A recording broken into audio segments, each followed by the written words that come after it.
Bonjour à tous. Alors, dans cette vidéo, vous allez apprendre à construire un histogramme. Alors, pour pouvoir construire un histogramme, je suis partie d'un tableau, et souvent c'est ce qu'on va vous donner d'ailleurs dans les exercices. Dans ce tableau, donc on a toujours notre deuxième ligne qui correspond aux effectifs, ça c'est courant en statistique. Et puis ici, la première ligne correspond à la taille, donc là c'était un exercice où on étudiait la taille des enfants dans un club de sport. Voilà. Donc à chaque fois, c'est des choses différentes. Alors la petite particularité des histogrammes, c'est qu'on travaille en classe. Donc vous voyez par exemple qu'ici, on n'a pas une seule valeur. Alors cette espèce d'intervalle là avec les inférieurs à, il signifie que ici on a toutes les tailles qui sont entre 130 cm et plus petites que 140. Vous voyez le 140 là on n'a pas la barre du égal, donc ça veut dire qu'il n'en fait pas partie. Par contre regardez bien, le 140 il est dans la deuxième colonne. Donc ici, on est entre 130 et plus petit que 140.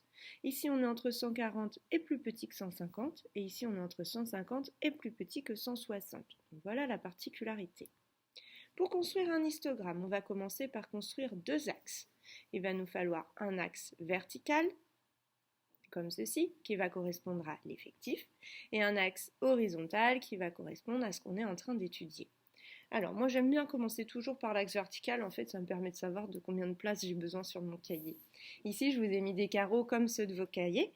Si vous voulez utiliser des petits carreaux, ça marche très bien aussi. Si vous voulez utiliser des feuilles blanches, ça marche bien aussi. C'est juste un petit peu plus galère à faire parce qu'il faut faire attention aux angles droits et tout ça, mais c'est vous qui voyez.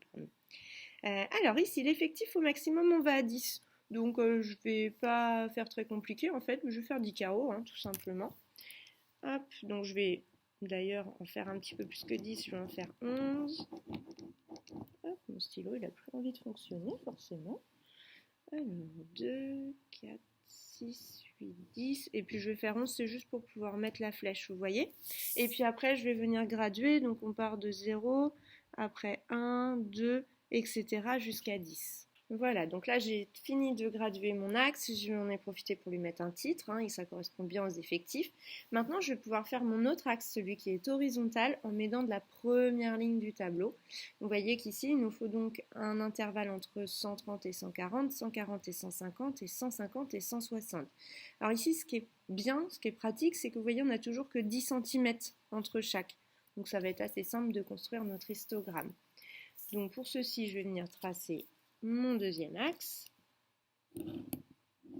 Donc je vais commencer ma graduation au plus bas qui est donc 130, puis je vais placer 140, 150 et 160. On fait bien attention, vous voyez, à ce qu'il y ait le même écart entre chaque, puisqu'à chaque fois c'est 10 cm. Donc il ne faut pas mettre plus d'écart ou moins d'écart, hein, c'est toujours 10 cm. Voilà, et puis donc on pense bien à mettre le titre. Là c'est la taille en centimètres. On pense bien à l'unité. Ok, une fois qu'on a fait tout ça, et bien maintenant on va pouvoir construire notre histogramme. Alors pour ça, vous voyez qu'entre 130, entre 130 et 140, il y avait 4 personnes. Donc je vais venir construire un rectangle. Avec les histogrammes, on travaille avec des rectangles. Jusqu'à 4. Vous voyez, hop. Et comme on est entre 130 et 140, bah là voilà, on n'est pas sur un diagramme en bâton, là on est sur un histogramme. Donc on fait des beaux rectangles comme ceci. Et puis après on continue, entre 140 et 150 on avait 10 personnes. Donc là, même chose, je refais un rectangle jusqu'à 10 personnes. Voilà, donc là j'ai terminé mes 3 rectangles. Vous pouvez voir qu'ici j'ai un peu dérapé avec ma règle, j'étais obligée de mettre un coup de blanco ou de souris. C'est pour ça qu'il ne faut pas le faire au stylo bille en fait. Normalement, vous êtes tous censés construire avec un crayon à papier. Moi, j'utilise le bille pour la vidéo, sinon on ne voit rien du tout avec le crayon à papier. Mais bon, voilà, ça me permet de faire un petit rappel toujours au crayon à papier. Allez, je récapitule très rapidement. Pour construire un histogramme, donc on se base à partir d'un tableau dans lequel il y a des intervalles. Ça, c'est hyper important. On construit nos deux axes. Toujours l'axe vertical qui correspond aux effectifs, l'axe horizontal à ce qu'on est en train d'étudier. Une fois qu'on a construit nos axes et qu'on les a gradués, on n'a plus qu'à faire des jolis rectangles qui correspondent aux effectifs qui sont juste là. Et voilà, c'est bon, vous êtes maintenant incollable sur les histogrammes.